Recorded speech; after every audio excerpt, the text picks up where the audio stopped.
mas bastante ilustrativo para nós, ao mesmo tempo que nós fazemos a homenagem a um grande homem que nós sabemos do seu paradeiro, mas faremos uma homenagem a ele. Nós vamos voltar no dia 16 de fevereiro do ano de 1600. Muito tempo já se passou, né? Final da Idade Média. O Sônia, tem duas pessoas esperando na sala, você viu? Não vi não, bem. Se você puder aceitá-las aí, eu vou ficar atenta.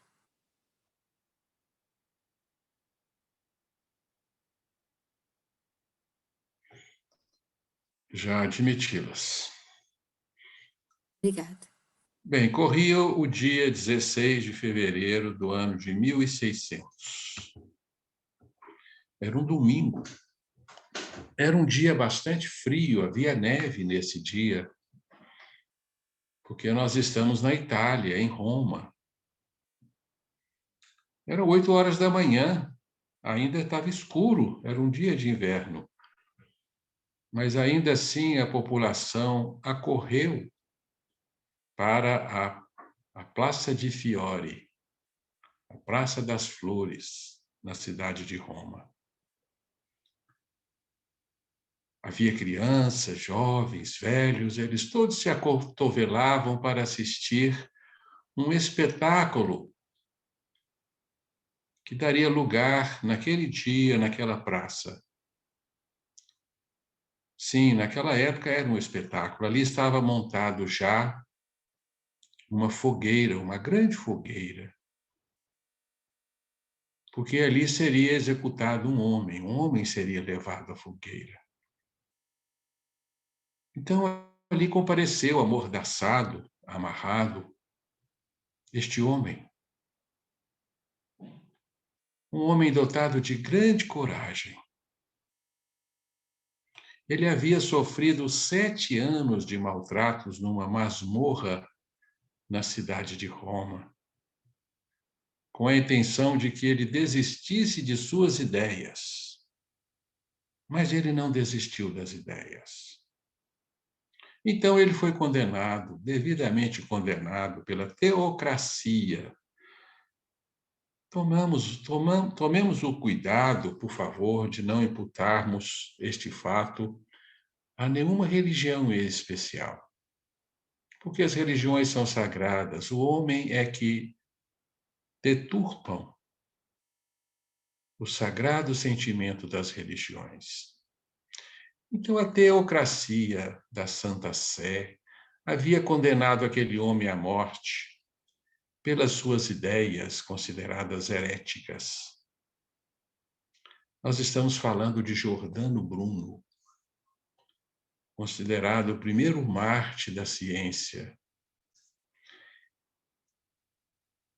E ele pregava algumas ideias um tanto quanto inadequadas para aquela época, consideradas hereges e bastante graves. Uma delas é que ele havia adotado as ideias de Copérnico. Copérnico, em 1548, havia publicado um livro das revoluções dos orbes celestes. E nesse livro ele propunha que o Sol era o centro do universo e não a Terra, e que a Terra estava girando ao redor do Sol, e não o contrário. O Copérnico sabia que as suas ideias eram revolucionárias, então ele pediu à sua família que o livro fosse publicado depois da sua morte. Ele morreu em agosto de 1548. Em dezembro, seu livro foi publicado. E Giordano Bruno estudou a obra de Copérnico e adotou a sua ideia de que realmente nós estávamos girando ao redor do Sol. Mas não era só por isso que o Giordano Bruno foi condenado, não. ele estava ensinando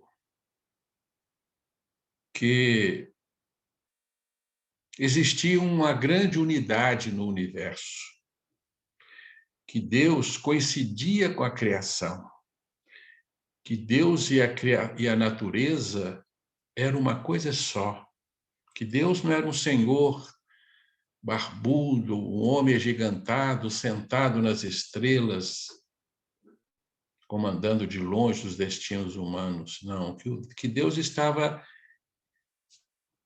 fundido na criação e que o universo era infinito, que o universo medieval era um universo fechado, né, nas redomas vítreas que giravam em volta da Terra. Então, ele foi condenado como um panteísta. E o panteísmo, vocês sabem, é uma doutrina que diz que Deus nada mais é do que a soma de todos os seres que existem. Deus nada mais é do que isso, de forma que Deus estaria diluído em toda a criação. Isso pressupunha a condenação da fé, que, naturalmente, naquela época estava vigente, né? Era contra o que a igreja pregava, e isso era muito grave. Depois de 7 anos de maltratos, ele não desistiu da ideia e veio, então, a ser sacrificado. Mas a gente sabe que as ideias não se queimam em fogueiras. As ideias, quando são maduras e prontas para a sua época, elas são mais poderosas do que os exércitos, já nos dizia Victor Hugo. Então, a ideia que Giordano Bruno trazia vingou, né? Vocês evidentemente sabem, né? Logo veio Galileu, Kepler e outros mais, né? Outros estudiosos mais, Newton, que confirmaram, então, o sistema heliocêntrico e confirmaram a infinitude do universo, mas não a unidade que Giordano Bruno pregava. Esse sentimento de que a criação e o Criador estavam perfeitamente jungidos num todo indissolúvel. Essa era uma das ideias fundamentais do Giordano Bruno. Então, nós vamos nos ater a esta ideia.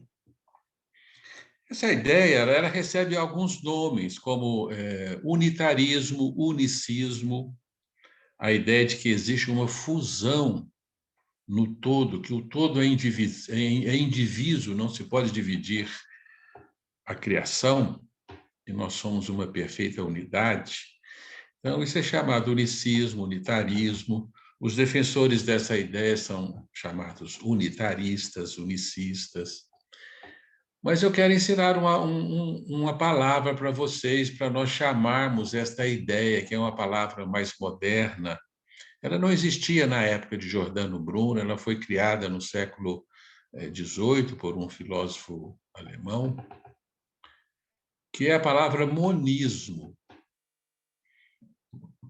Essa palavra é formada por ismo, que quer dizer doutrina, e monar. Monar quer dizer unidade.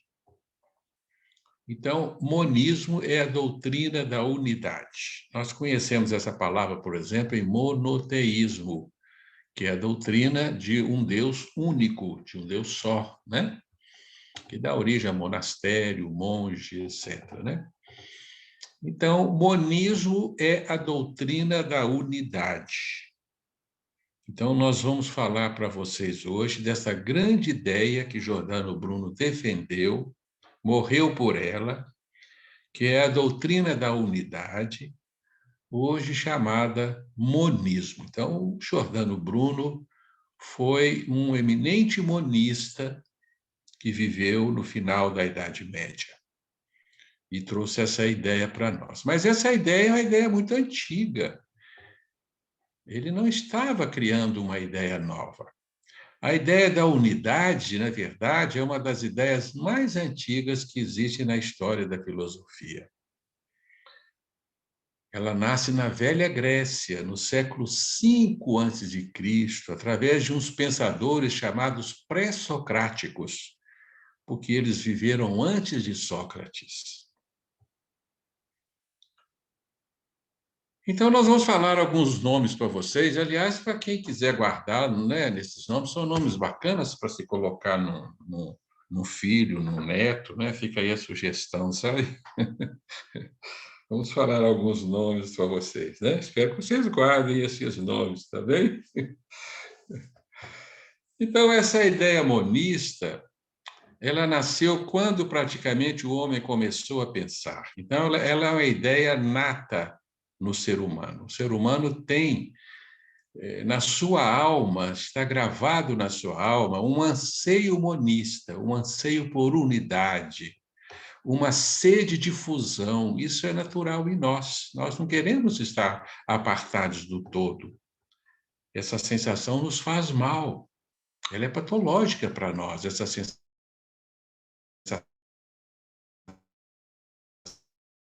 de estar por Deus, distante de Deus. Deus está lá no infinito, no incomensurável, no inatingível, e nós somos um cisquinho de nada que, né, não temos importância alguma nesse universo, e muito menos para Deus.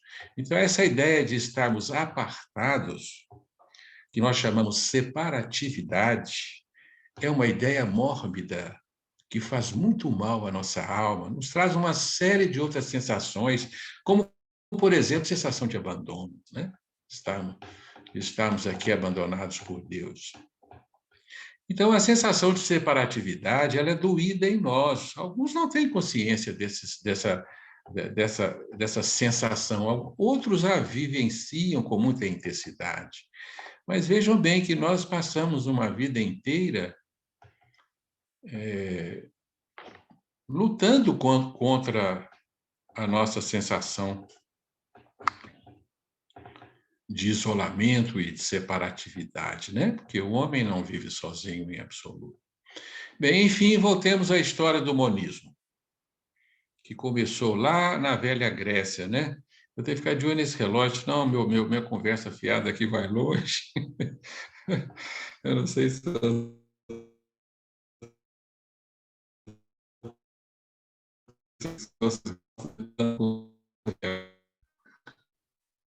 os nominhos da Grécia, né? Então, quando o homem começou a pensar, o homem ele fez uma grande pergunta que vai atravessar os séculos. De que é que tudo está feito? As coisas estão feitas de quê? O que faz tudo? Por que tudo existe? Né? Qual que é a base de tudo que existe? Então, essa pergunta é fundamental, ela vai desaguar lá na ciência, na física, né? Na física quântica. Até hoje nós estamos procurando responder essa pergunta. O mundo é feito de quê? O que faz a realidade? Qual que é o substrato? O que sustenta a existência de tudo? Então, naquela época, os primeiros pensadores gregos, eles intuíram que o universo e tudo que existe estava formado por uma substância só. Então, eles eram unitaristas. E como eles viveram numa região da Grécia chamada Península Jônica ou Iônica, essa busca pela unidade é chamado encantamento iônico. É poético isso, né, gente? É o encantamento iônico. Nós estamos hoje embevecidos pelo encantamento iônico, né, que é a busca pela unidade. Então, esse encantamento iônico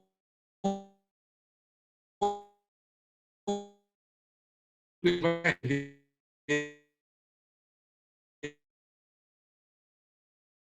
pela unidade. E como eu disse a vocês, o encantamento iônico é natural na alma humana. Tanto é que os cientistas da física passaram a buscar a chamada grande teoria da unificação. Eles querem uma teoria que reúna tudo numa coisa só, a teoria de tudo, né? Einstein morreu com este anseio, Steve Hawking, né? Nos deixou até um livro, Teoria de Tudo, mas ele não alcançou a teoria de tudo. Então, é um anseio humano, genuinamente humano, né? O encantamento iônico. Então, na época dos gregos, os gregos acreditavam que o universo estava feito de 4 elementos. Não é isso? Quais são? A terra, a água, o ar e o fogo. esses 4 elementos se juntavam, se combinavam para formar tudo que existe. Então, os unitaristas iônicos, eles começaram a debater entre si qual seria a substância fundamental. Então, Tales, a água se condensava para formar terra, se utilizava para formar o ar, se utilizava mais ainda para formar o fogo. Anaxímenes dizia que não, que era o ar o elemento fundamental. E Heráclito dizia que era o fogo, né? Que tudo movimentava, o fogo era o elemento fundamental que gerava todos os outros. Então, eles se debatiam entre eles qual seria o elemento fundamental, né?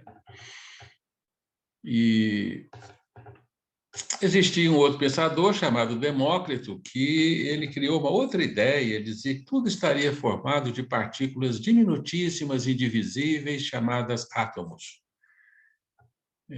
Dispersa pelo universo afora, ocupando o vazio do universo, esses átomos se agrupavam para formar tudo que existe, uma ideia chamada atomismo, né, que nasceu no século IV a.C.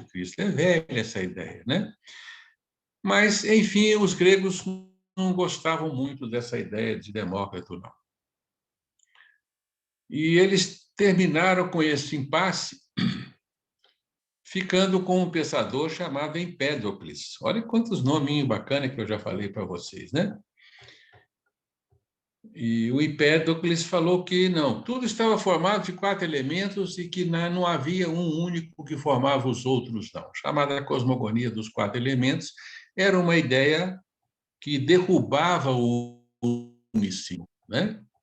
E ela foi adotada por Aristóteles. Aristóteles defendeu a cosmogonia dos 4 elementos e isso foi vitorioso. Essa ideia foi vitoriosa. Ela perdurou por toda a Idade Média. Bom, vocês sabem, né? O Aristóteles teve uma grande influência na Idade Média, depois da invasão dos mouros, que trouxeram a filosofia de Aristóteles, né? Levaram a filosofia de Aristóteles para a Europa.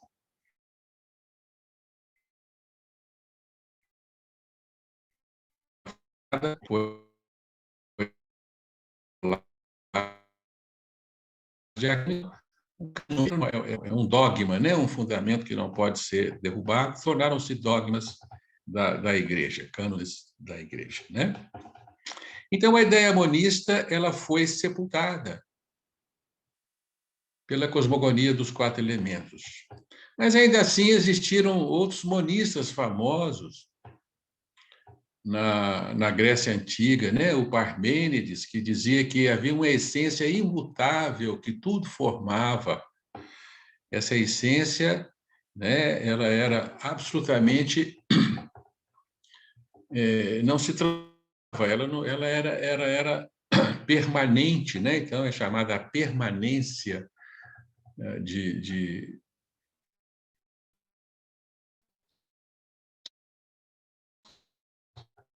a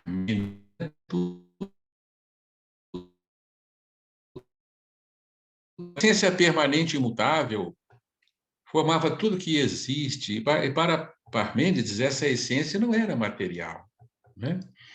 Então, é um primeiro monista chamado idealista, porque os outros monistas eram materialistas.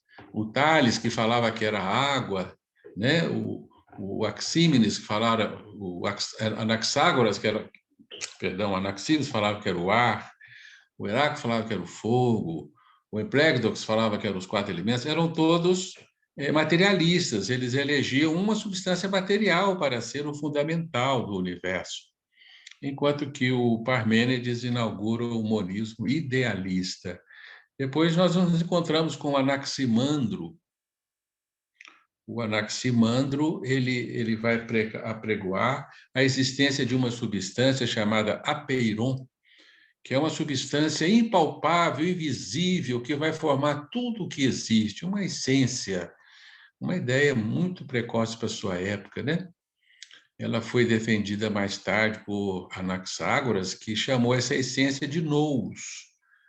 uma palavra grega que significa pensamento. Então, tudo adviria do pensamento, que era a substância fundamental. Essa ideia foi defendida no século II por Plotino, né?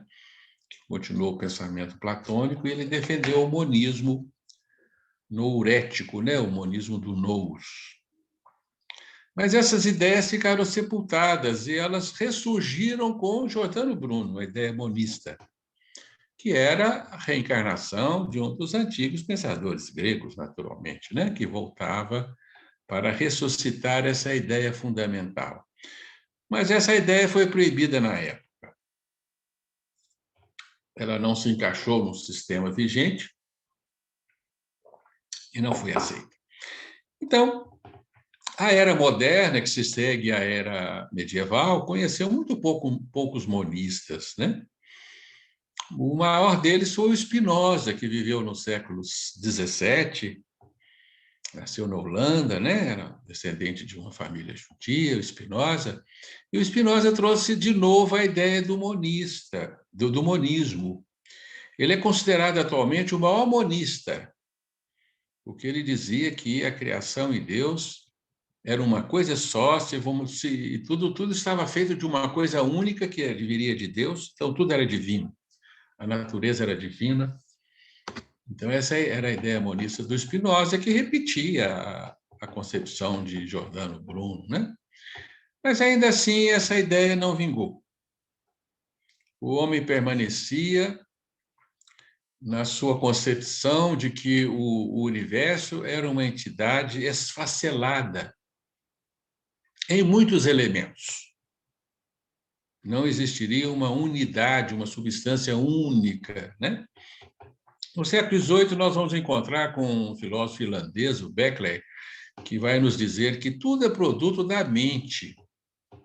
Uma ideia chamada imaterialismo ou imaterialidade, né? Tudo, a matéria não existe, a matéria é tudo produzida pela mente. Uma ideia também precoce para a sua época, né? Então, a ciência nascente, a ciência que nasce no século XVII, vigora no século XVIII, XIX, até princípio do século XX, a ciência vai adotar uma concepção dualista de que existem dois elementos no universo, o espírito e a matéria. Essa ideia nasce com Descartes, né? Ela é chamada, então, né, dualismo cartesiano, que pregava a existência do res cogita e dos res extensa. Res cogita é o domínio do pensamento, res significa coisas, né? Coisas pensantes, e res cogita e as coisas exteriores, res extensa, as coisas que têm dimensões, as coisas que são palpáveis, mensuráveis. Então, ele dividiu a realidade da existência, o domínio da existência, em dois elementos que se encontram, mas não se conciliam: a mente e o corpo, a alma e o corpo, o espírito e o corpo. E essa ideia ela fecundou a ciência, de forma que a ciência se envolveu com o estudo da materialidade do mundo.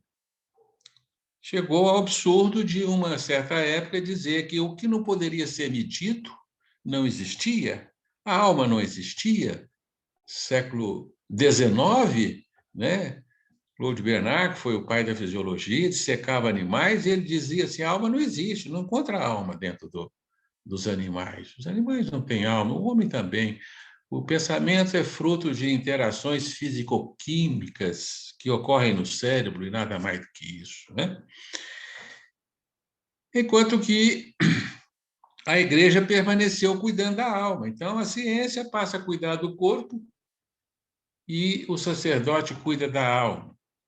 Houve uma fenda, uma grave fissura, uma divisão do pensamento humano entre ciência e religião, entre fé e razão.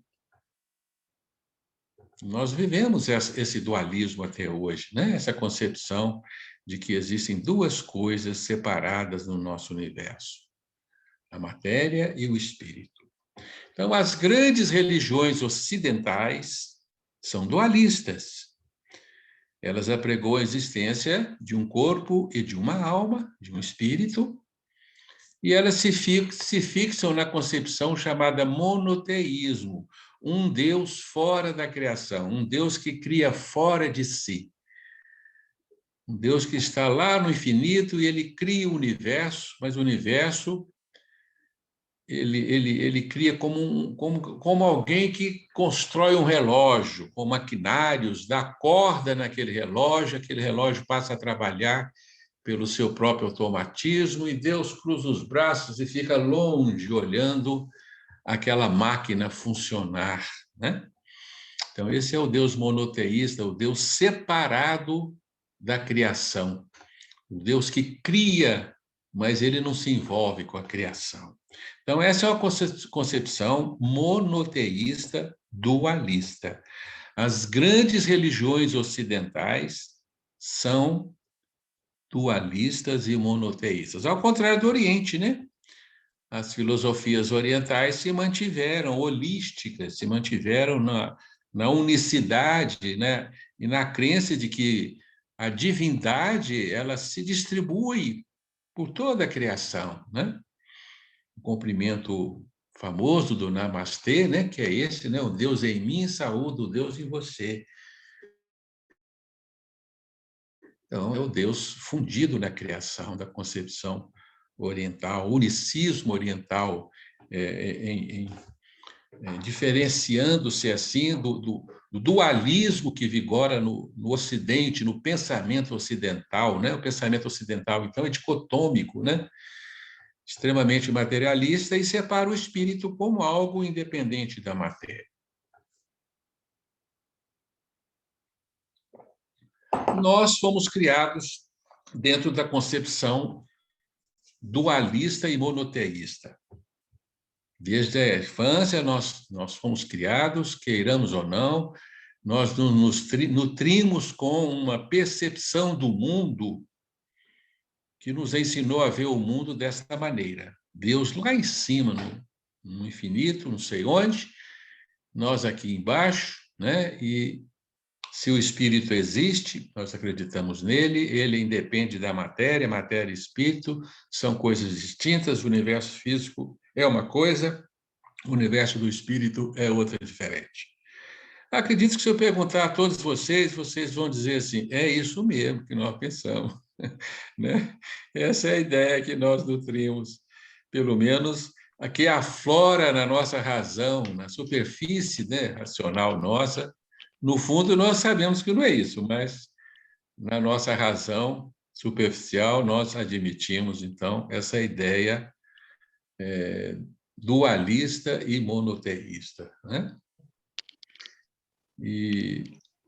Então, mas as religiões ocidentais, elas são monoteístas e dualistas, até mesmo a nossa doutrina espírita, que não deveria ser, né? Embora ela tenha grandes insights monistas dentro da doutrina espírita, mas vigora a concepção de um Deus apartado, né? A inteligência suprema do universo, mas que cria o universo fora dele. Na questão 16 do Livro dos Espíritos, nós vamos ver lá com muita clareza, dizendo-nos que o universo físico não é Deus, que Deus não se mistura com o universo físico, porque o universo físico está subordinado ao transformismo, à degradação, à movimentação permanente do progresso, e Deus não se transforma, Deus não caduca, Deus não degenera. Então, o universo físico, se fosse Deus, ele iria adulterar a natureza divina. E nós nos vemos com um grande contrassenso, né?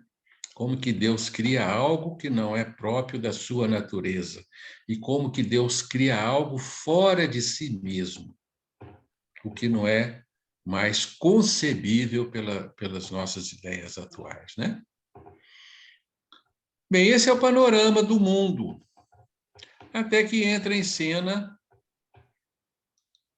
a nova física, né? A física quântica, que nasce no século, na segunda década do século XX, né? Ela afirma a si mesmo nessa segunda década do século XX, né? Nasceu com Max Planck em 1905, mas veio se firmar realmente na segunda década do século XX. E essa ciência veio se desdobrando, trazendo uma série de informações novas e bastante distintas para o ser humano, até que ela terminou numa concepção essencialmente unicista, chamado monismo quântico, né? Se vocês forem ler lá o Amit Goswami, ele vai falar que dualismo e física quântica são palavras dele, né? Dualismo e física quântica são como água e óleo, não se misturam. Porque a física quântica defende a existência de uma única substância no universo, chamado monismo quântico. Então, a física quântica ela evoluiu primeiro para juntar duas entidades que pareciam muito distintas, matéria e energia. No século XVII, matéria é uma coisa, energia era outra. A energia ela fecundava a matéria, movimentava a matéria, transformava a matéria, destruía a matéria, impulsionava, movimentava a matéria, mas a energia é uma coisa, a matéria era outra. E logo veio a física e descobriu que não, que matéria e energia é uma coisa só. Que a matéria é a energia empacotada. E nós vamos nos encontrar com a famosa fórmula de equivalência massa-energia de Einstein, né? Energia é igual a matéria, massa, né, vezes velocidade da luz ao quadrado. Então, energia e massa são uma coisa só. São duas faces de uma mesma moeda, de uma mesma realidade. Então, nós já estamos sentindo aí uma evolução para o monismo, né? E logo a física quântica vai se deparar com a interferência da consciência no fenômeno observado. O observador interfere com o fenômeno observado. O observador colapsa o evento quântico e produz até matéria por interferência da sua mente. Então, a física quântica evoca um outro elemento de natureza não física, a consciência, para participar dos fenômenos da natureza, porque ela é de mesma natureza. Então, o que a física está nos dizendo é que consciência, matéria e energia são uma coisa só. São frutos de uma única substância desconhecida. Então, essa é a ideia que nós estamos evoluindo rapidamente para essa concepção. Uma concepção que está pegando as nossas religiões de surpresa, porque as grandes religiões ocidentais não têm essa ideia. Então, se nós formos analisar a nossa realidade, nós vamos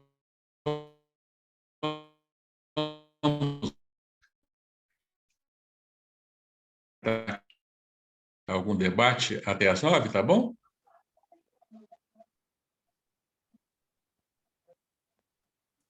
Você ouviu, Sônia? Tá bom? Tá perguntando para mim? Se a gente puder terminar 10 para as 9 para fechar às 9, tá bom. Não, eu não quero falar o tempo todo. Eu vou falar até 8h30, a gente abre para vocês comentarem, perguntarem alguma coisa, tá bom? Combinado? Vou tentar fazer isso. Então, se nós vamos analisar com muita sinceridade a nossa realidade universal, então deixa eu compartilhar a tela aqui agora, espera aí.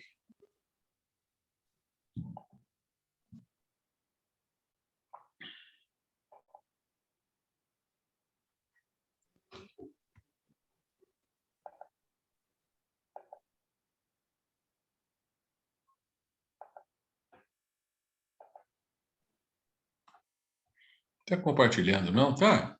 Não.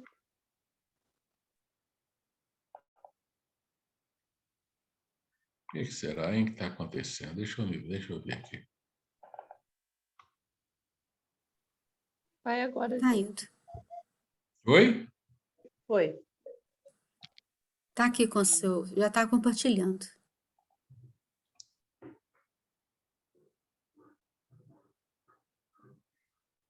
Desculpa, viu, gente? A minha falha aqui.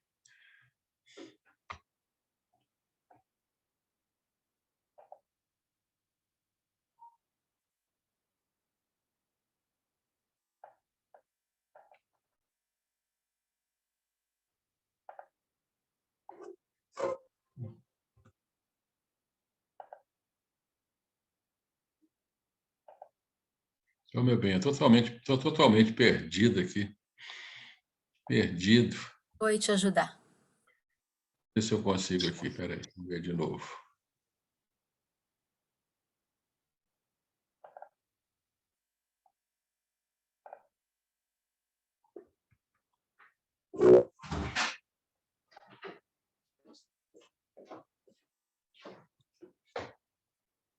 Aqui, ó. Oi? Aqui. De novo. Deu certo? Sim. O pessoal está vendo essa tela. E cada um coloca as pessoas do jeito que quiser. Se você quiser tirar as pessoas, você pode tirar. Tá bom. Né? É.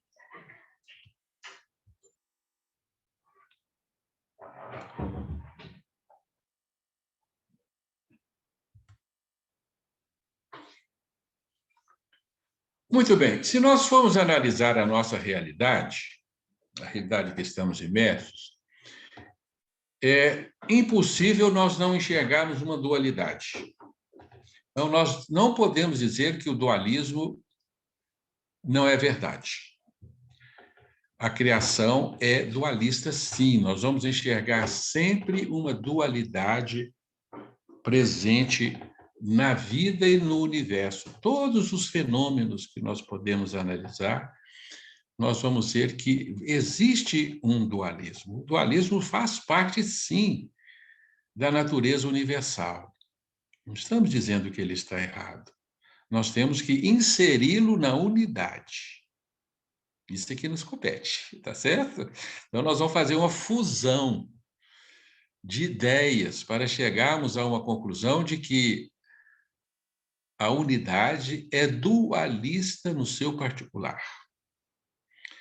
E que a verdade não está nem na unicidade pura, nem no dualismo puro, mas na fusão dos dois. Então, nós temos que fundir o Ocidente com o Oriente. Os dois trazem verdades que estão sendo olhadas por ângulos distintos. Temos que fundir os dois pensamentos, ocidental e oriental. Porque existe um dualismo essencial na criação. Esse dualismo faz parte da criação, que é a dualidade Deus e criação. Deus e os filhos de Deus. Então, quando Deus criou, é como se ele tivesse se dividido e se doado a cada um dos seus filhos. Então, na criação original, que nós não entendemos como se deu, Deus se separou em dois. Um Deus que permaneceu íntegro, porque ele não perdeu nada de si, ao doar a sua substância para cada filho, e um Deus que permanece íntegro em cada filho. O Deus que extrapola a criação chama transcendência. O Deus transcendente. E o Deus que fica em cada criatura se chama Deus imanente. Então, este é o primeiro dualismo vigente. O dualismo transcendência e imanência divina. O Deus que transcende a criação e o Deus que está na criação. Os dois são verdadeiros, evidentemente, e os dois são um só. A separação é ilusória. Então, quando Deus criou, ele então estabeleceu o dualismo na sua criação, porque ele se deu por amor à criatura, e aí é como se ele tivesse se separado. Se ele se separou em pai e filho. Mas essa criação não perdeu o fundamento essencial dela, a unidade. Porque senão seria um desastre. O que manteve a unidade da criação foi o amor, o cimento do amor, que funde o filho com o pai e o pai com o filho. Tanto que é um sentimento natural em nós, a nossa união perfeita com os nossos filhos. Nós somos capazes de dar tudo por nossos filhos. Dizem que a mãe é muito mais do que o pai, né?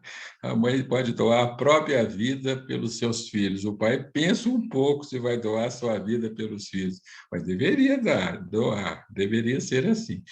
Mas o fato é que é um sentimento natural que impede a total separação entre pais e filhos, entre genitores e a sua geração, seus filhos. Existe aí um liame natural.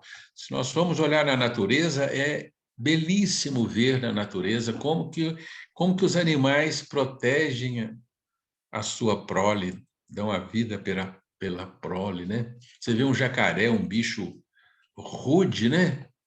Que nem cérebro tem, você vê, né? Não sei se chama jacarô, não sei como é que é, né? Ela cuidando dos filhotes, né? Carregando os filhotes na boca. É uma coisa impressionante, né? Uma vez eu vi um vídeo de uma cegonha que permaneceu no ninho com seus filhos enquanto a casa em que o seu ninho estava, né, pegava fogo, mas ela não abandonou os filhotes, morreu com eles, né? Eles não podiam voar e ela ali ficou. Então é impressionante os liames da paternidade e da maternidade. Eles são naturais e eles existem na criação original.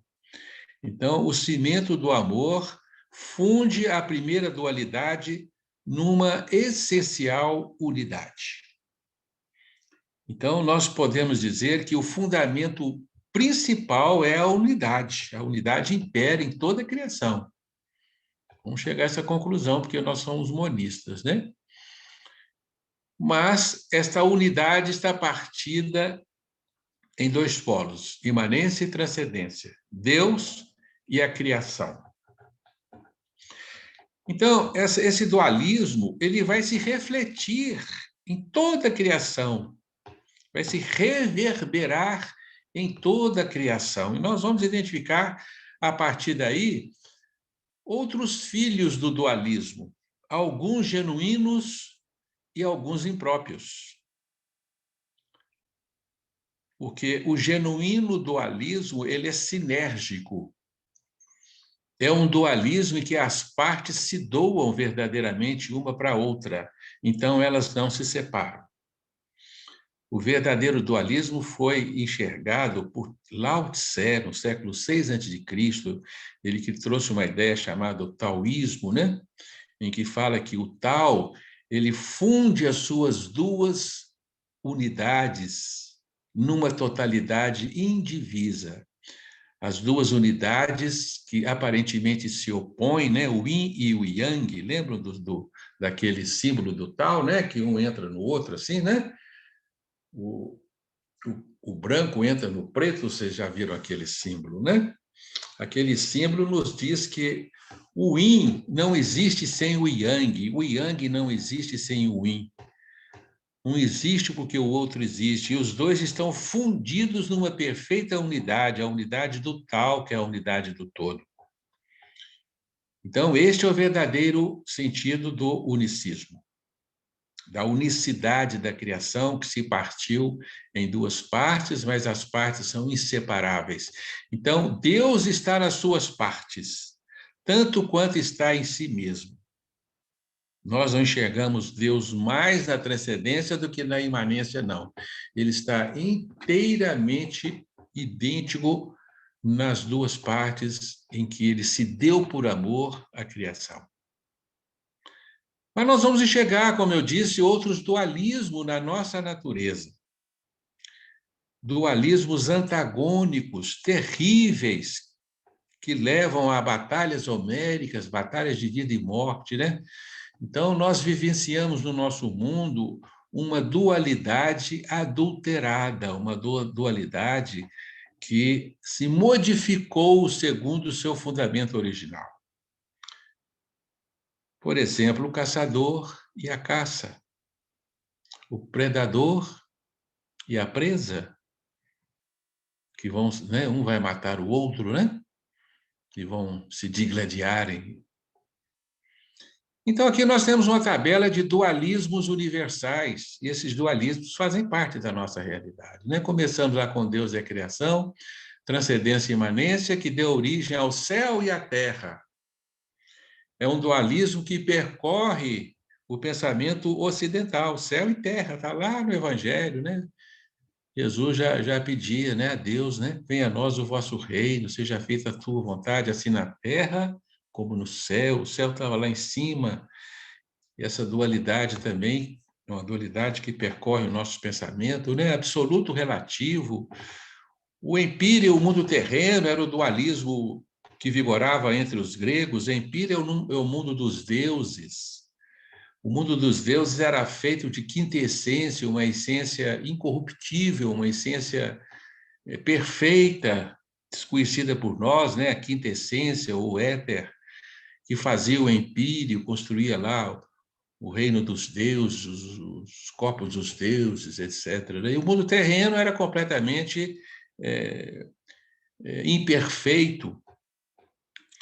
Portanto, nós temos também o dualismo, perfeição e imperfeição, caos, ordem, aquilo que é nominável, aquilo que é inominável, né? O dualismo de Lao Tse, né?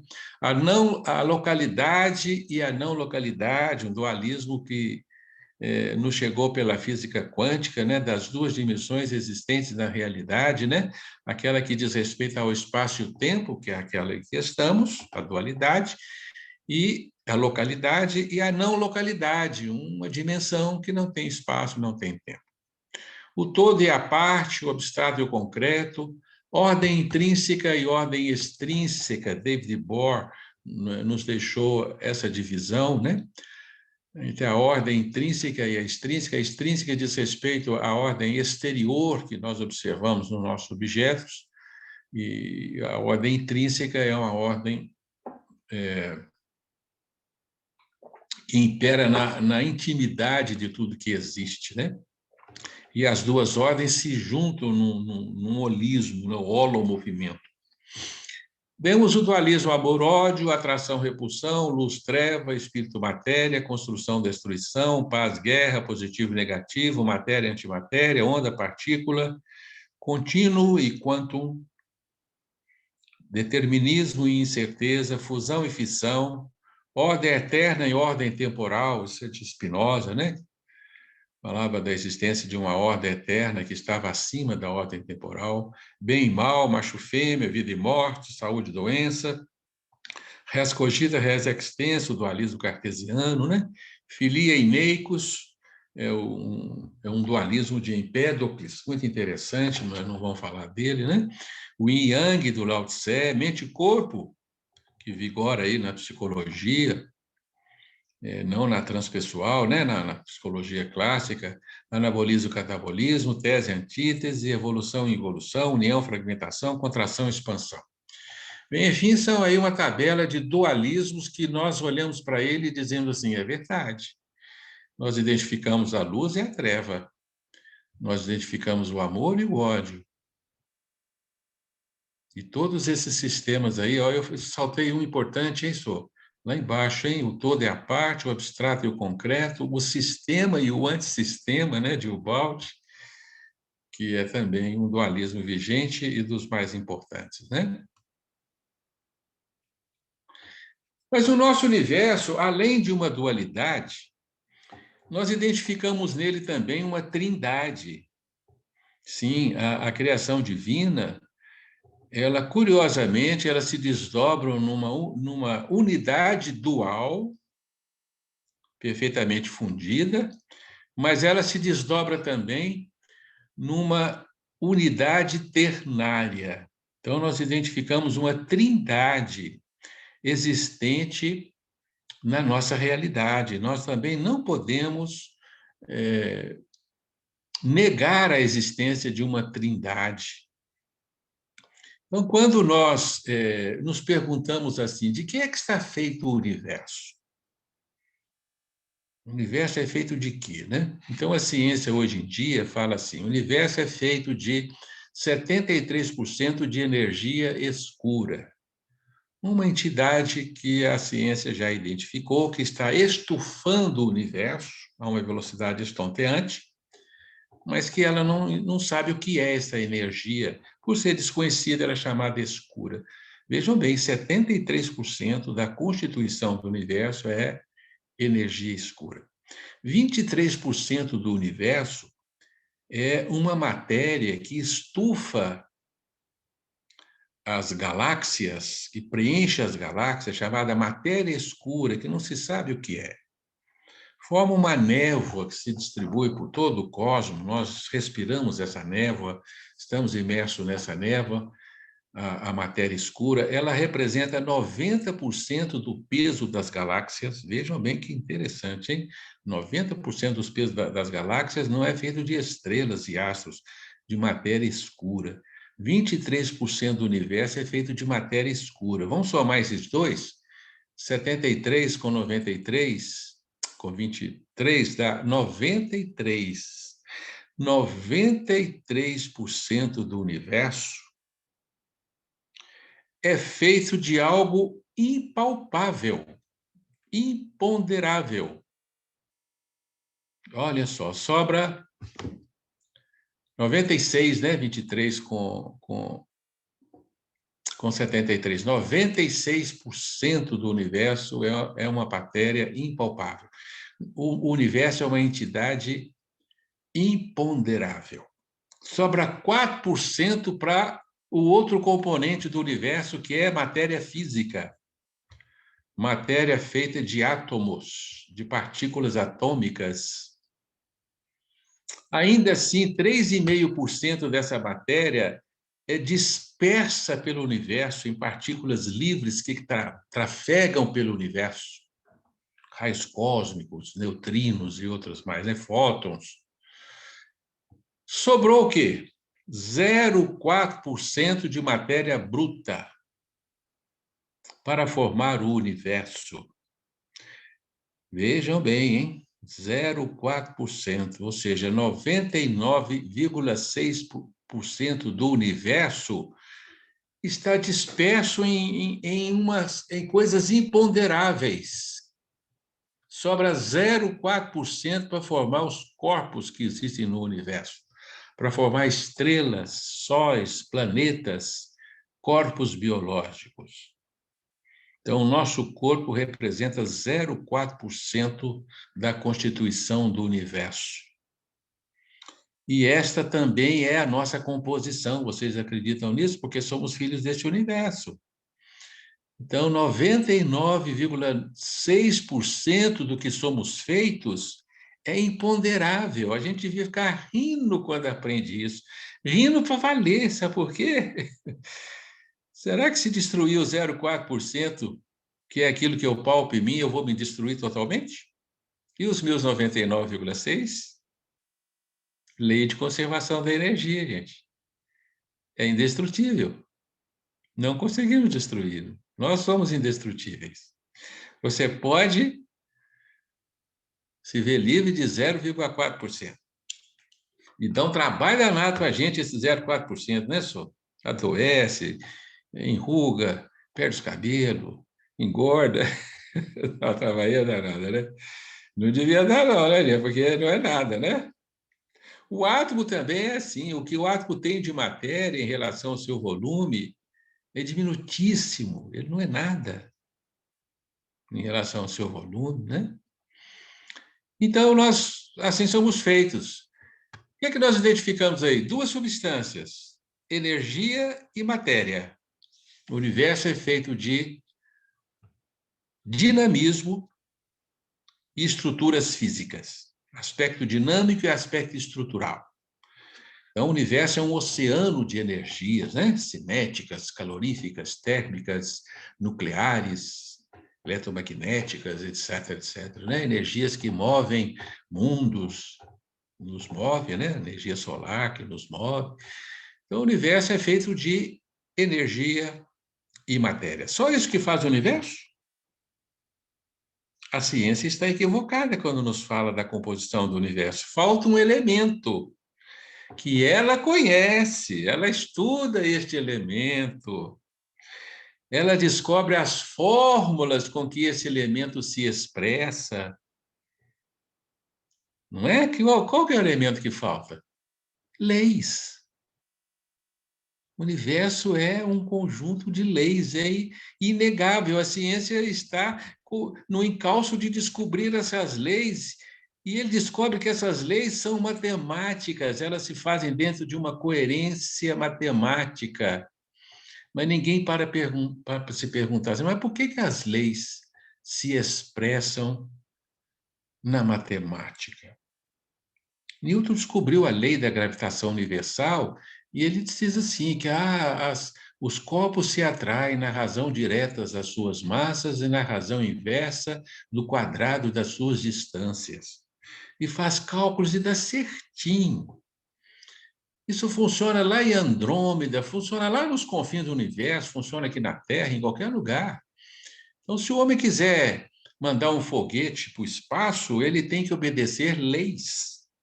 Sobretudo a lei da gravitação universal, ele tem que fazer contas, tem que fazer cálculos de força, de massas, de velocidades, porque senão não vai acontecer nada, vai se estrumbicar.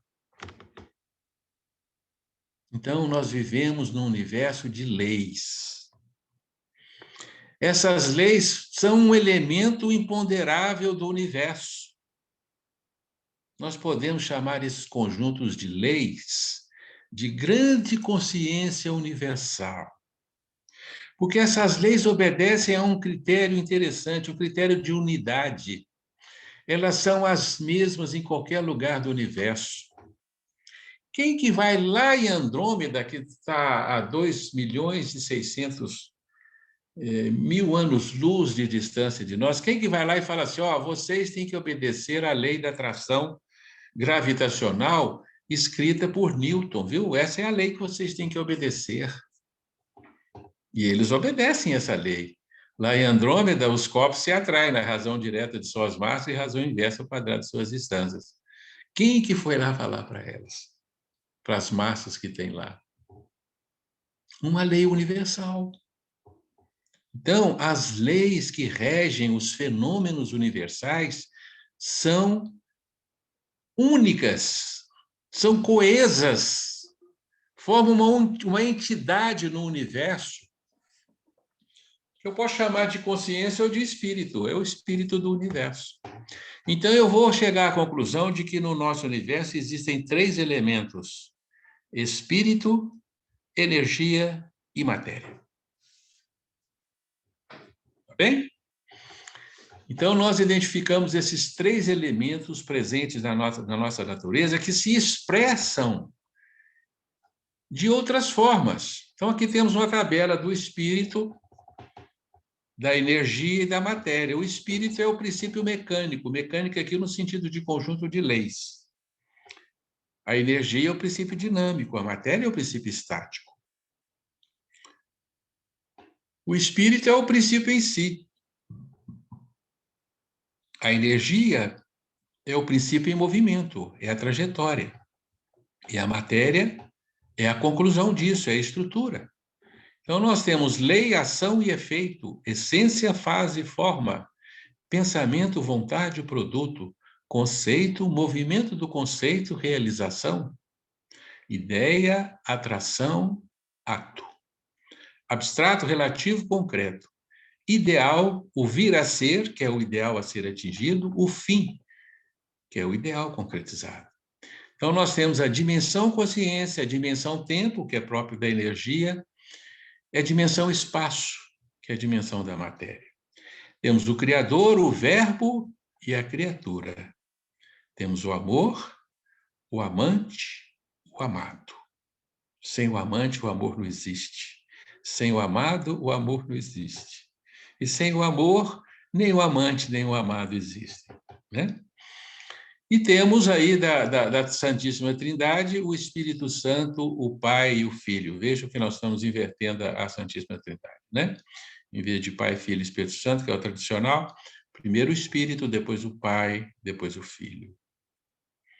Então, a própria criação advém, a criação primária de Deus, ela advém de um ato ternário, em que o Espírito, a ideia criadora, se movimenta no verbo criador e se traduz na criatura, na criação. Então, houve a necessidade de que Deus, através do verbo, da vontade, ele se movimentasse na vontade de criar e estabelecesse a criação. Então, nós enxergamos a famosa Santíssima Trindade, né? Do Deus Espírito, do Deus Pai, do Deus Filho, em que nós enxergamos a divindade nos três atos, porque os três atos não se separam. Não existe filho sem pai, nem pai sem ideia. Primeiro a ideia, depois a gestação da ideia e depois o filho. Como que nós criamos uma casa? Alguém compra um monte de material de construção e junta tudo num lote e fica esperando eles se entenderem? Ele vai esperar bilhões de anos e vai conseguir alguma coisa? Jamais. O acaso nada cria, né? É um grande equívoco da ciência. O acaso nada cria, o acaso nada organiza. Isso nunca vai acontecer. Para você criar uma casa, você tem que chamar a Mirna primeiro, né? O arquiteto, não é isso? Que vai te dar uma ideia da casa, e você vai passar para elas as ideias que você tem da casa. Então, a casa vai nascer na concepção mental. Vai ser uma estrutura espiritual, vai nascer no mundo espiritual, a concepção. Você vai fazer a casa com a matéria dos seus sonhos. Uma casa abstrata, completamente abstrata. Depois você vai movimentar essa ideia. Você precisa de recurso financeiro para isso, vai fazer uma intensa movimentação para colocar as coisas no seu devido lugar, vai criar um canteiro de obra, né, que é um dinamismo imenso, um dinamismo de força muscular, dinamismo financeiro e tudo mais, uma intensa movimentação, né, um formigueiro, uma obra, e depois a casa pronta, né? Então, você teve a ideia, a movimentação da ideia, a concretização da ideia. É assim que a gente cria. Porque é assim que Deus criou. Então, quando Deus criou, ele estabeleceu essa trindade. E ele estabeleceu a existência de três elementos distintos: o Espírito, a manifestação da ideia do Espírito e a concretização da ideia do Espírito. Então, Deus criou a criação num aspecto ternário. Tá? E ele transmite essa trindade para o seu filho. Então, o seu filho é ternário também. E assim como ele cria mediante a dualidade, ele transmite a dualidade para o seu filho. Então, nós somos entidades duais e ternárias ao mesmo tempo. E o universo é uma entidade dual e ternária ao mesmo tempo. Então, a unidade, ela se faz de uma dualidade e de uma trindade. Nós enxergamos a trindade no nosso universo no elemento espírito, elemento energia e elemento matéria. Só que essas três entidades não podem ser separadas. Elas não são coisas distintas, elas são uma coisa só. Então, você não separa a ideia da movimentação da ideia e da concretização da ideia. É tudo uma coisa só. Tudo advém de uma coisa só.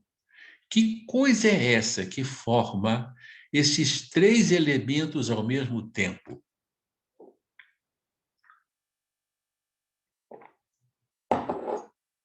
São 8h15, é isso? Estou sem relógio aqui, né? 8h15, né? E aí? Aí nós estamos chegando no cerne da nossa conversa. Existe uma entidade abstrata que forma o espírito, que forma a energia e que forma a matéria. E que forma os três elementos da criação original, que nós não conseguimos entender o que seja. Mas esta entidade, ela só pode ter a sua origem em Deus. Não há outra fonte para ela. Porque nada existe fora de Deus. Só existe Deus. Existe Deus e o pensamento de Deus. Deus criou com o seu próprio pensamento, da sua própria substância, se doou à criação. Então, a criação é feita de substância divina. Não há outra coisa para formar a criação. Não existe. Então, isso é chamado de substância, que é o austro divino, é o hálito de Deus. É a parcela não delimitada do pensamento divino. Olha o que eu falei uma coisa contraditória, hein? Uma parcela não delimitada, porque a substância não tem limites, ela é ilimitada. Então, Deus, ele vive, ele existe imerso num campo de expressão que se constitui de algo abstrato, impalpável, que nós chamamos de substância,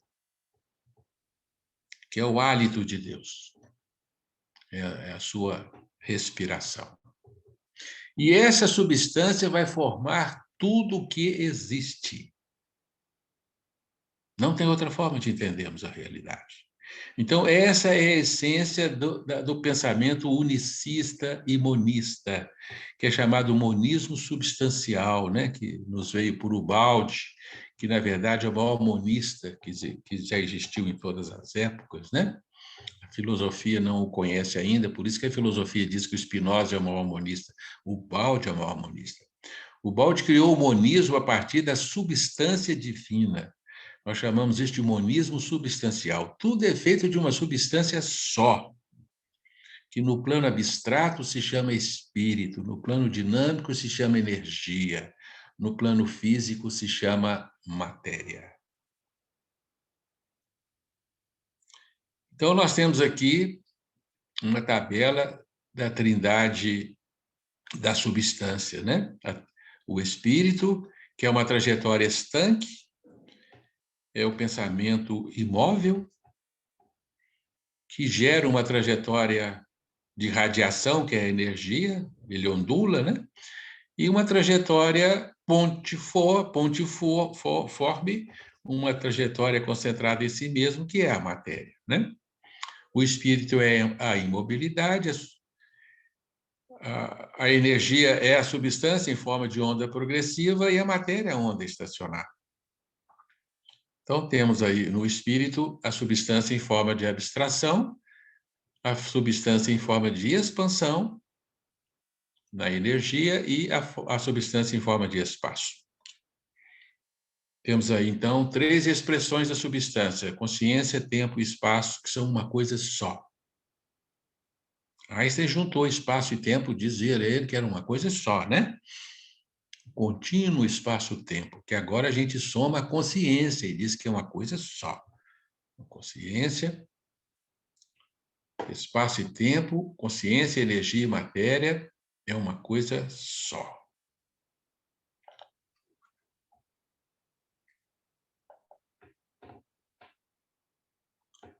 Então, uma vez que nós entendemos que a nossa realidade é dual e ternária, que ela existe como uma dualidade e uma trindade, nós devemos compreender a existência de um dualismo fundamental e patológico,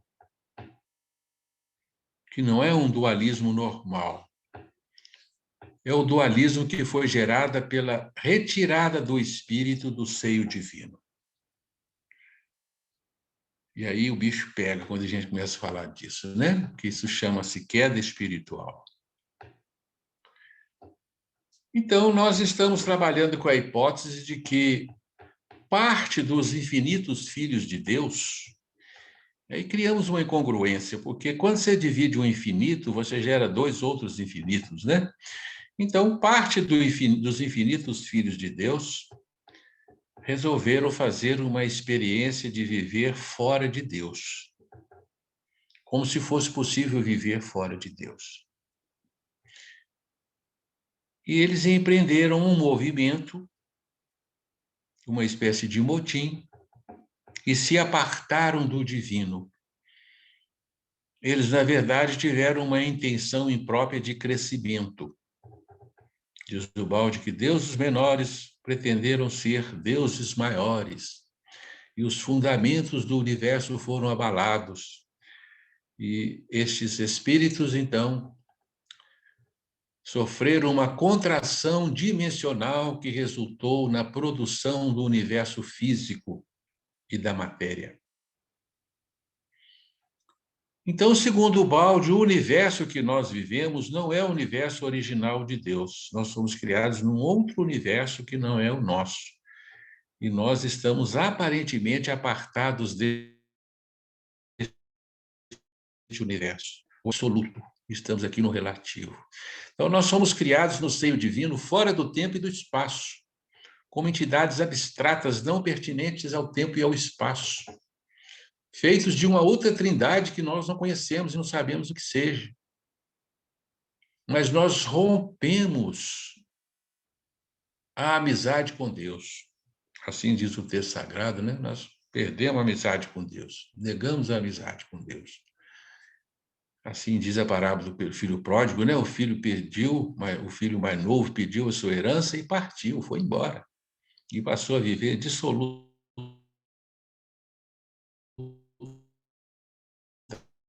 trabalhando com os porcos, deixou a casa do pai. Então, nós seríamos esses filhos que pedimos a nossa herança e saímos do mundo divino. Então, aí nós criamos uma outra dualidade que não existia. O universo perfeito e o universo imperfeito em que vivemos. O universo absoluto, fora do tempo e do espaço, e o universo espaço-tempo em que vivemos. E aqui criamos um elemento anômalo chamado matéria. E agora estamos aí imiscuídos nessa matéria, sofrendo, trabalhando e pelejando para nos libertarmos dela. E voltarmos ao reino do Espírito puro. Então, geramos o dualismo que o Balde chamou de sistema e antissistema. Um dualismo opositor. Geramos um mundo às avessas, um mundo caótico, um mundo invertido, um mundo que nasce do caos, que nasce do Big Bang, né? Que gera o espaço-tempo, matéria e energia. E nós estamos aqui presos nesse universo, ilusoriamente apartados de Deus. E aqui nós criamos uma dualidade invertida, uma dualidade anômala, a dualidade das oposições. Então, várias daquelas dualidades que eu li para vocês são dualidades mórbidas que não deveriam existir: amor e ódio, paz e guerra, amigo e inimigo. Isso não deveria existir. Predador e presa, isso não é divino, isso não deveria existir. Oposição matéria e energia, perdão, espírito e matéria, não deveria existir, isso são anomalias. Então, a evolução está tratando de curar esse dualismo opositor. Por isso a evolução caminha para a paz, para a unificação, para a fusão perfeita do amor. Ela haverá de nos fundir numa perfeita unidade à medida que nós, então, superarmos todas as nossas anteposições. Por isso nós vivenciamos seríssimos sentimentos de separação interna, de dualismos, né? Estamos pelejando para superar, então, a nossa doença de separatividade. E esse processo de queda, então, também inverteu a trindade original. A trindade original gerou uma trindade invertida, que é a trindade espírito, energia e matéria, que é uma trindade inexistente no mundo divino. Mas só na sua apresentação, porque ela é feita de substância também, a mesma substância divina. Então, a substância originária de Deus, ela se corrompeu. se tornou uma substância corrompida, a substância presa no espaço e no tempo, a substância que se colapsa e se coagula em matéria, que oscila como energia. É a substância enferma, né, que nós participamos dela no nosso universo.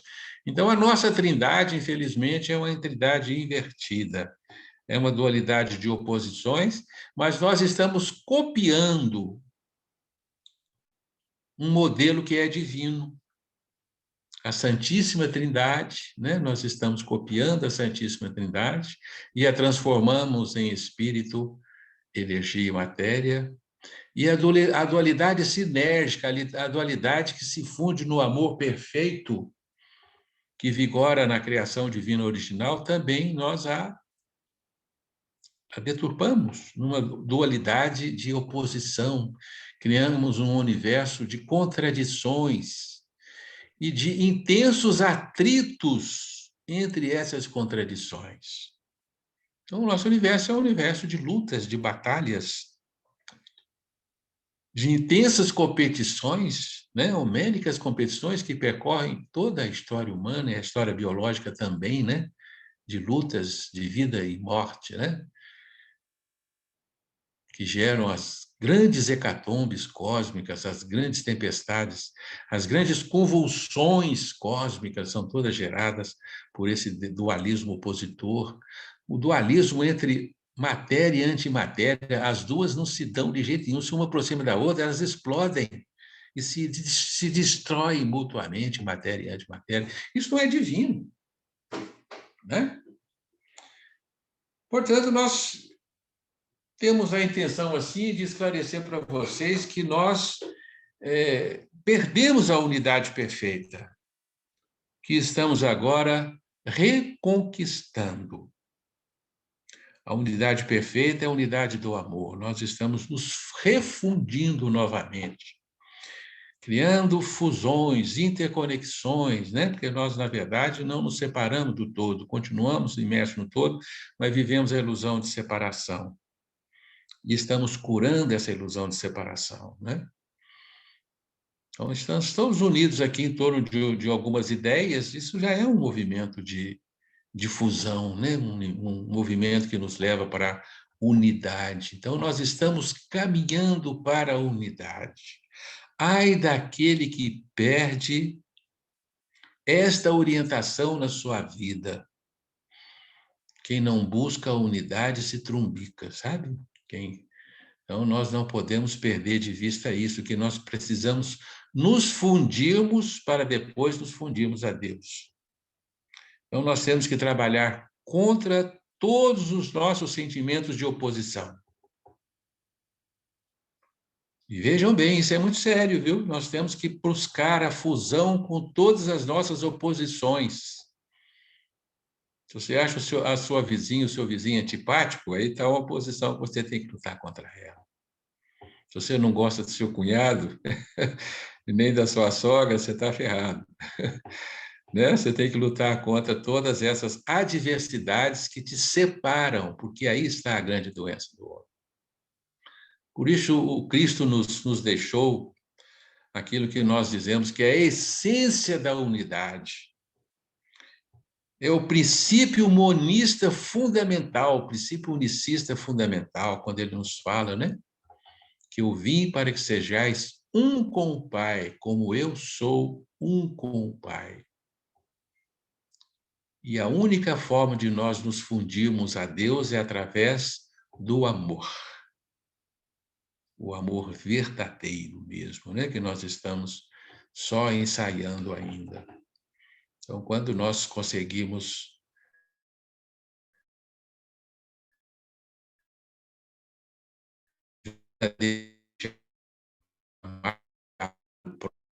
de matéria, de energia, de espaço, de tempo, né? Encerraremos os nossos ciclos reencarnatórios, nos libertaremos do samsara, da grande roda das reencarnações, e experimentaremos a nossa ressurreição, o nosso ressurgimento no universo divino, quando nós nos fundiremos a Deus. Isso é bacana demais, viu, gente? Isso é sério demais. Isso está em todas as religiões, né? Nosso poeta lá, que a Sônia disse que vai ter algumas citações dele, né? O Rumi. Vocês sabem qual é a única maneira de fazer com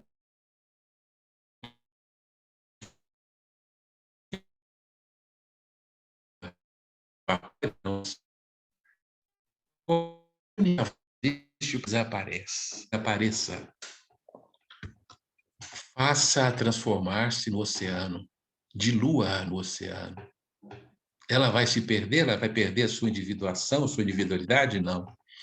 Ela vai se transformar no próprio oceano. E só o amor é capaz de fazer isso. Porque o amor divino por nós é tão grande que ele nos deu a sua própria divindade, nos criou como deuses. E quando nós nos fundimos em Deus, seremos como uma gota que se transforma no oceano, mas não deixa de ser ela mesma. Nós nos tornaremos o próprio oceano, fundidos ao amor divino.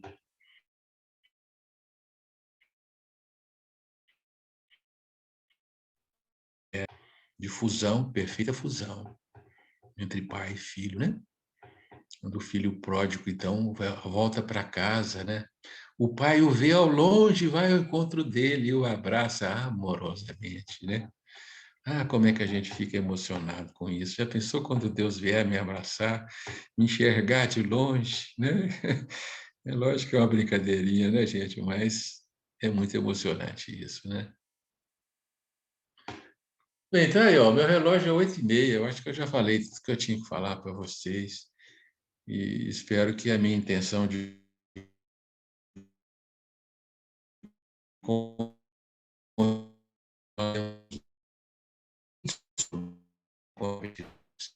e tudo que existe é feito de substância divina. Então, tudo advém de uma unidade.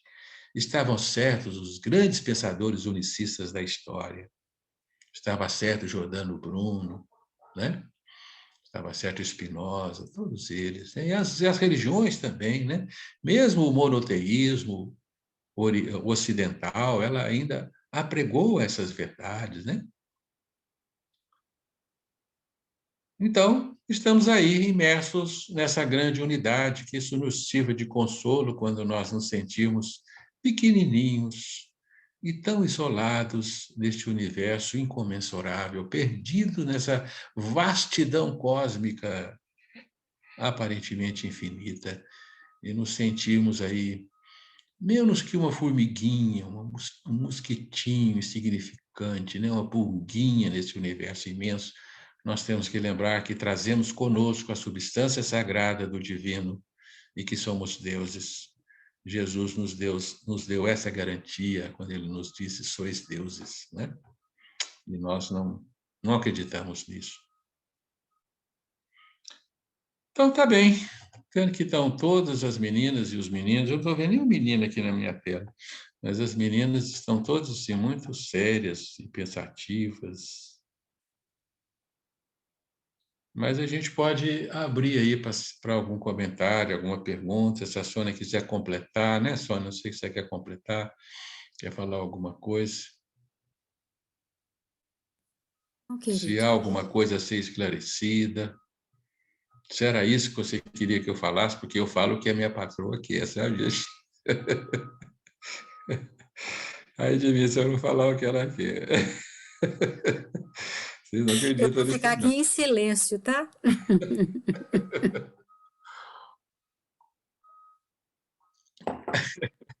Você disse que. Ô, meu bem, eu falei o que você queria que eu falasse. Alô. Você falou que ia abrir para alguma pergunta? Bem, a gente tem 10 minutos. Ué, É é só isso? isso? Meu relógio aqui é 8h35. É porque até 8h45, né? 10 para as 9. 8h45. Tá bem. Se o seu relógio é esse relógio aqui, mano.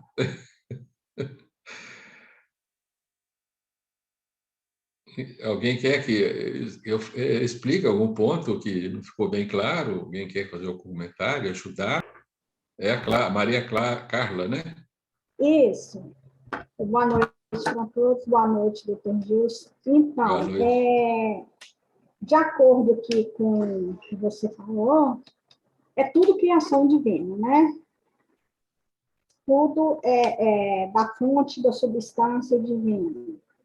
Mas, por outro lado, tem essa questão do dualismo, né? Das coisas que não deveriam existir, como o ódio, todas essas contradições que foram colocadas. Isso também seria da criação divina? Pois é, você está se lembrando certamente das flores perfumosas tecidas numa arquitetura belíssima, um beija-flor, um ser sagrado, divino, né?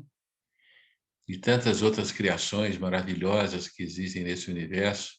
Mas se você procurar nas sombras, você vai ver animais peçonhentos horríveis, estreitando uma presa, né, que podem te picar, não é? Você vai nas profundezas do oceano e você vai ver um diabo das profundezas, um peixe, né, com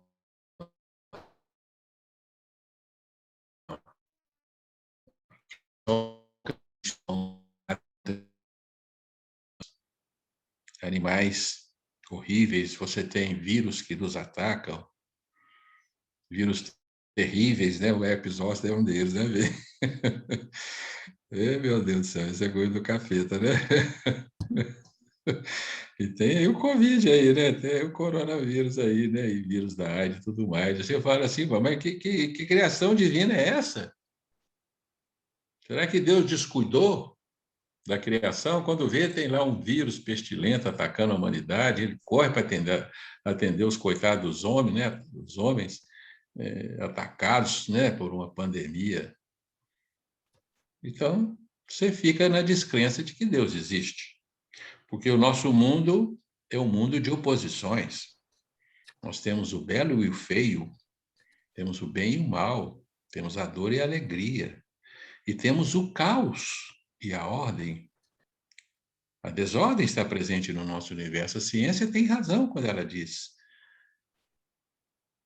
que existe, sim, a imperfeição na nossa natureza.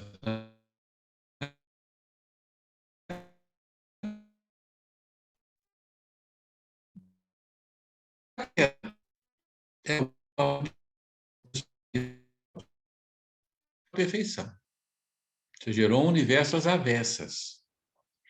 E Deus comparece nesse universo por misericórdia, ele cai com a criatura, ele permanece com uma essência imanente em cada criatura para orientá-lo ao retorno ao seu seio. Então, por isso é que a evolução planetária, ela se dá da besta ao anjo, da fera ao anjo. Ela vai do inferno ao céu. A evolução é assim, ela vai dos primórdios. Lá nos primórdios é um inferno. É todo mundo querendo comer todo mundo. Isso não é divino, isso é um inferno, isso é um mundo às avessas, é um mundo invertido, produzido pela retirada do espírito do mundo divino. Então, quando o espírito, parte da criação se retirou, parte dessa criação gerou um outro universo, que é o que nós estamos vivendo. Eu já falei aqui, né, da queda. Talvez a gente deva voltar a falar sobre a queda, porque é a essência de todo esse conhecimento. Então, por isso, o nosso universo ele traz essa dualidade opositora de causa e de ordem, de bem e de mal, de vida e morte, de destruições e construções ao longo do tempo. Então, esse não é o universo original de Deus. Deus não criou este mundo, porque isso não é divino. Deus não faria um universo assim. Né? Cria seres inocentes e joga nesse inferno e fala assim: você vai comer um ou outro aí até aprender a amá-lo. Mas que Deus é esse que me ensina primeiro a comer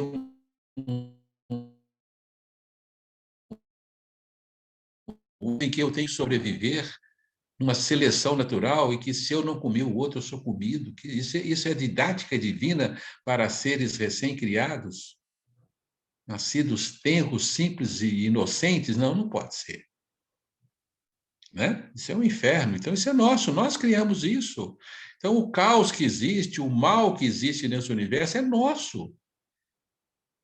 Os patógenos que existem nesse universo são um reflexo da nossa maldade, só pode ser. Senão não existiriam, é impossível, não poderia existir. Um bacilo da lepra, um bacilo de tuberculose, todos esses bacilos, né, pestilentos que existem por aí, são produtos da pestilência humana, da pestilência que o espírito cria para si, ele gera um campo pestilento que propicia o desenvolvimento desses seres que não são divinos, não são divinos mesmo, gente, um pernilongozinho, quando a gente está dormindo tranquilamente, lá vem um pernilongo perturbar a gente, eu chamei de filho do capeta, esse bicho não vem puxar, chupar meu sangue, né, na hora que eu estou dormindo, vê se pode, isso é de Deus. E a gente corre para massacrar ele, e massacra ele com vontade, né? Isso é divino, gente? O parasitismo que existe na natureza, que você vê que é uma coisa absurda, não é divino. Então, este universo não é genuinamente divino, embora Deus esteja aqui também. Deus é a ordem, é a união, é o amor, é a fraternidade, em meio à desordem, a inimizade, o caos que existe na nossa realidade, né? Então, nesse nosso universo é produto de uma queda, é produto de uma inversão de valores originais, e a evolução agora está nos levando de volta aos valores originais. Por isso a evolução caminha da desordem para a ordem, do mal para o bem, não é isso? Porque a evolução é divina, é a força divina que está em nós, nos reconduzindo para casa. Isso é Deus em nós.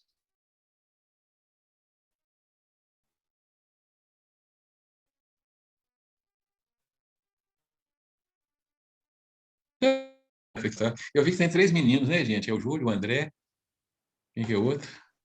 Esqueci. Tem 3 meninos, então é meninas e meninos. Foi um prazer muito grande conversar com vocês. Eu acho que nós não temos mais tempo para reflexões, né? Se vocês ficaram com a pulguinha atrás da orelha, muita gente está ouvindo falar de queda a primeira vez, muita gente ficou abismado de entender que esse nosso universo não é uma obra original de Deus, muita gente está se questionando essas coisas, né? E muita gente também está um tanto quanto assustado com essa ideia de que nós somos espíritos falidos.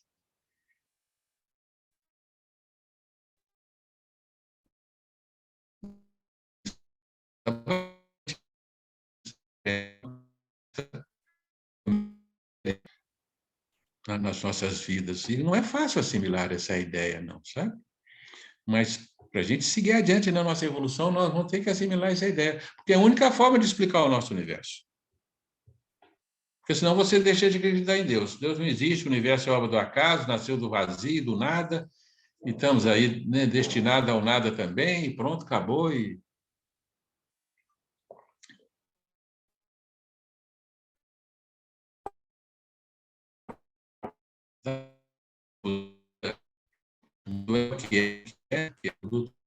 deixará a alma de vocês muito angustiada. Por favor, não percam a fé. Senão nós não nos salvaremos. Bom, meu bem, estou devolvendo a palavra para vocês, meninos e meninas. Foi uma alegria imensa nós compartilharmos este espaço de tempo. Que Deus possa nutrir-nos a todos nós. Muito obrigado, viu? Obrigada, Gilson.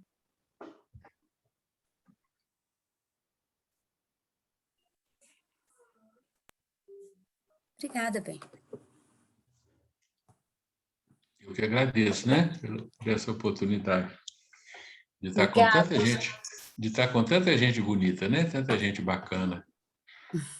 Tanta gente boa, né? Todo mundo gente boa, né? E está colhendo as vibrações de todos vocês. Eu que agradeço.